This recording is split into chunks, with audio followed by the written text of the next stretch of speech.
Boa noite a todos. Meu nome é Maicon Silva, sou aluno do programa de mestrado de Engenharia Mecânica da UFOP. Vou estar conversando com vocês um pouco aqui sobre o meu trabalho, que é a avaliação de transientes hidráulicos em dutos utilizados para transporte de rejeito de mineração. Meu orientador foi o Dr. Luiz Joaquim Cardoso Rocha. E antes de mais nada, gostaria de agradecer a instituição UFOP por ter aberto esse espaço para que fosse possível o desenvolvimento dessa pesquisa e a conclusão desse trabalho.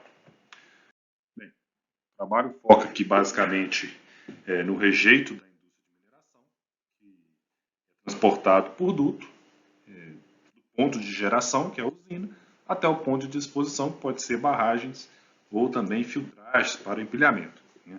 O rejeito, quando é transportado, rejeito sólido, quando é transportado por via hidráulica, a gente comumente chama de rejeitodutos, assim como a produção que é escoada para os portos via ferrovia ou também via tubulação, são chamados de minerodutos. Tá? Essa pesquisa focou em passar por toda a parte teórica voltados para os transientes hidráulicos, tanto em regime permanente quanto também, e obviamente, também no regime transiente. Então, o objetivo aqui é passar um pouco por isso e apresentar os resultados obtidos nessa pesquisa. O objetivo, então, desse trabalho foi fazer essa comparação entre as pressões transientes incidentes na tubulação real, de um sistema real, e comparar com o cálculo teórico realizado por um software comercial chamado AFT Impulse. Tá? E para isso, para ser possível atingir esse objetivo geral, alguns steps, ou objetivos específicos foram definidos para estruturar aí a investigação realizada a respeito do tema, embasando aí o estudo de caso realizado. É um tema que tem duas relevâncias principais. A primeira relevância do âmbito de implantação de projetos, dado que o conhecimento das pressões transientes permite a elaboração de projetos menos custosos, mais baratos, a partir do momento que você pode economizar no dimensionamento da tubulação, cálculo das espessuras dos dutos, etc. E também a pesquisa tem um viés acadêmico, voltado principalmente para a questão de publicação de dados, que muitas vezes são difíceis de se obter, que são dados de campo e voltados para um fenômeno transiente específico. São dados, então, que são de difícil obtenção aí nas pesquisas bibliográficas realizadas e nos materiais até então publicados. Então, acaba que tem também esse viés de estar aí contribuindo para a evolução de pesquisas no tema à medida que fornece os resultados almejados e também fornece os dados para serem utilizados por outros pesquisadores no futuro. A pesquisa pautou em duas grandes revisões bibliográficas, uma voltada para regime permanente, onde foi estudado toda a questão de escoamento de polpa em regime permanente, incluindo aí, destacando a queda de pressão através do diagrama de Moody, equação de Colebrook, e também as velocidades de sedimentação, calculada por Duran, ou por OSP, ou por alguma outra metodologia que também foi verificada no trabalho. E o regime permanente seguiu também essa mesma lógica, sendo enfatizado, dado até o objetivo do trabalho, enfatizado a influência dos sólidos aí no efeito transiente, e enfatizado também a forma de resolução das equações diferenciais que são geradas, que é através de um método de discretização chamado método das características, que é o método utilizado nos principais softwares comerciais para essa finalidade.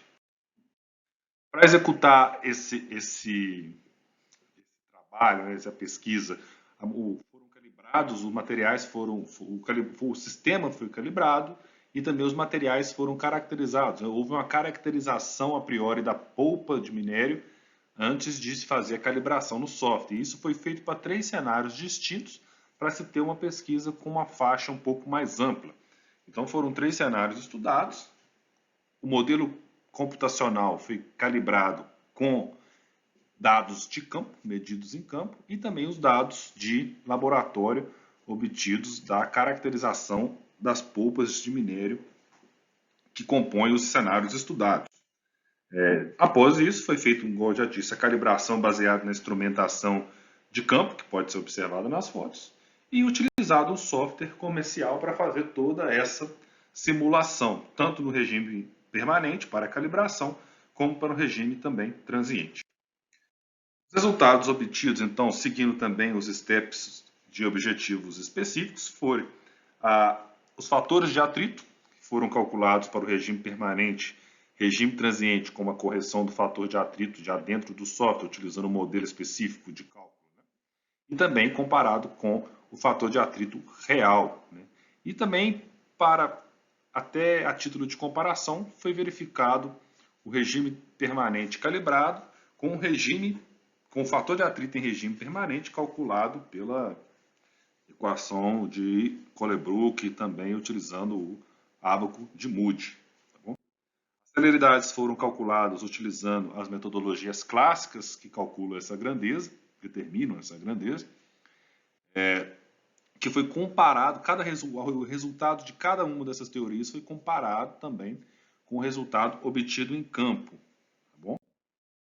E as pressões, finalmente, foram calculadas para 3 pontos distintos na tubulação para os 3 cenários.